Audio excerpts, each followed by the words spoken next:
आज जो अधिकारी बंदर बांट कर रहे हैं राजनीतिक दबाव में, यह मत सोच लेना कि हम अगले राज्य में कहीं ट्रांसफर होकर चले जाएंगे। इंक्वायरियां कराएंगे, सस्पेंड कराएंगे। गरीब की जमीन पे कब्जा नहीं होने दूंगी।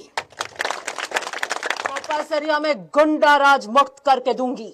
और मैंने 5 साल गोपासरिया में कोई गुंडा राज नहीं। मैंने मांडिया के चौराहों के ऊपर जो आतंक मचता था, जो गाजर की गाड़ियां लूटी जाती थी, यह सारा का सारा बंद करा दिया था। बुजुर्ग आदमी वहां खड़ा होना दुश्वार था। चवन्ने लड़कों की गैंग आती थी, क्या हालत होती थी इन चौराहों पे।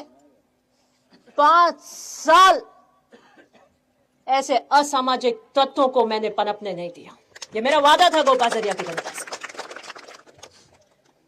आपकी जमीनों को दबाने का और हड़पने का जो खेल चल रहा था, मैंने कहा था विधायक बंद कराऊंगी तो वो ढाबा उठवाऊंगी। रात सुबह 6 बजे उठवाया था वो ढाबा। उठवाया था नहीं उठवाया था? वो कब्जा करा था ना जमीन रख के कि ढाबा नहीं उठेगा, ये नहीं उठेगा। मुझे खुशी है कि 5 साल के कांग्रेस के कार्यकाल में, चाहे वो किसी भी विचारधारा का और किसी भी जाति का हो, हमने एक भी घर पे बुलडोजर चलाने का काम नहीं किया। किसी के खेत की मेड़ को, उसकी फसल को, इतनी ऊपर आई हुई फसल को उखाड़ने का काम राजनीतिक रंजिश के रूप से कांग्रेस के कार्यकाल में नहीं हुआ। 2 साल भाजपा के राज को हो जाएंगे। क्या विकास की फहरिस्त गिरा सकते हैं? मुझे गिनाइए।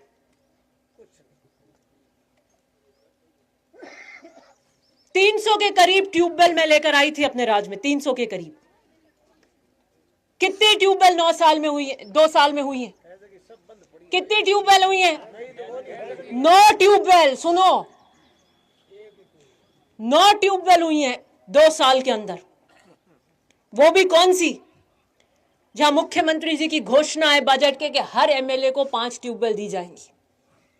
5 × 5 25 ट्यूबवेल। मैंने 200 ट्यूबवेल 90 ट्यूबवेल कराई थी। 103 टंकियां कराई थी। गांव पीली टंकी कर दी। एक नई पीली टंकी 2 साल में स्वीकृत हुई है तो मेरे भाजपा के कार्यकर्ता आज मुझे मोबाइल पे ऑर्डर भेजते।